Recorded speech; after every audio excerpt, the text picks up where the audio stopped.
Hello viewers, কেমন আছেন? আসসালামু আলাইকুম। আশা করি ভালো আছেন। আপনারা দেখতে পাচ্ছেন এটা হচ্ছে আমার ওয়েবসাইট, ওয়ার্ডপ্রেস ওয়েবসাইট। আপনাদের আজকে একটা মানে আমার ওয়েবসাইটে একটা সমস্যা হয়েছে। সমস্যাটা ফিক্স করে দেখাবো। হয়তো আপনাদেরও কোনো এক সময় হবে এবং কাজে লাগবে। সেটা হচ্ছে এই যে আমার এটা দেখতে পাচ্ছেন প্লাগইন।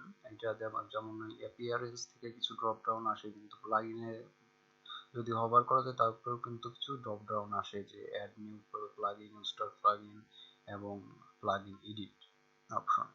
তো আমার এখানে আসতেছে না, আমি এটাই আর কি ফিক্স করব এখন। আপনারা হয়তো ট্রাই করতে পারেন যে প্লাগইন গুলা ডিঅ্যাক্টিভ করে ট্রাই করতে পারেন, কিন্তু আমি ডিঅ্যাক্টিভ করে দেখছি হয় না। হ্যাঁ, এখন আমি আপনাদের প্রপার একটা ওয়ে দেখাবো যেটা মাস্ট হবেই। তো আপনারা চলে যাবেন হচ্ছে সি প্যানেলে।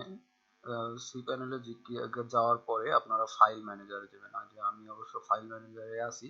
ফাইল ম্যানেজারে ঢোকার পরে আপনি পাবলিক এইচটিএমএল এ ঢোকার পরে আপনার যে ওয়ার্ডপ্রেস ফাইলটা, ওয়ার্ডপ্রেসের ওইখানে আপনি পাবলিক এইচটিএমএল এ ঢোকার পরে আপনি দেখতে পাবেন একটা ফোল্ডার, একটা ফাইল আছে হচ্ছে wp config নামে।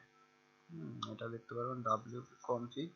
এটাকে আপনি করবেন, মার্ক করে এইখানে দেখেন তিনটা ডট আছে, এখানে ক্লিক করে আপনি edit in code editor, edit in code এডিটরে ওপেন করবেন।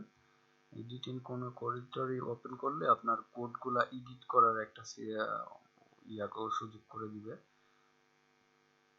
তো আপনি স্ক্রল করে একদম নিচে চলে আসবেন, উপরে যা আছে থাক ওদিকে ধরে টাচ করবেন না, একদম নিচে এসে দেখবেন যে দুইটা লাইন আছে ট্রু, দুইটাই ট্রু। এই ট্রুটাকে আপনারা সুন্দর করে এখান থেকে ফলস করে দিবেন। ফলস ফলস করে দেবেন, ফলস করে ওকে করে দিবেন। ঠিক আছে, এটা সাকসেসফুল সেভ হয়ে গেছে। এখন আপনি আপনার ড্যাশবোর্ডে আসবেন, ওয়ার্ডপ্রেস ওয়েবসাইটে, ওয়ার্ডপ্রেসের ড্যাশবোর্ডে এসে একটা রিলোড দিবেন। রিলোড দেওয়ার দেখেন আমার এখানে অ্যাড নিউ বাটনটা চলে আসছে এবং এখানে তিনটা অপশন চলে আসছে। তো এইভাবে সুন্দরভাবে আপনারা কাজটি সম্পন্ন করতে পারবেন। তো আপনাদের যদি কোনো প্রবলেম হয় আপনারা এইভাবে সমাধান করতে পারবেন। আর হচ্ছে একটা বিষয়, আমি এই ধরনের ভিডিও আরো করে থাকি।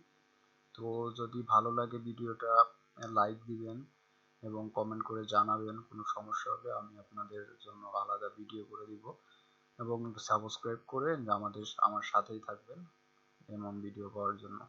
Thanks for watching.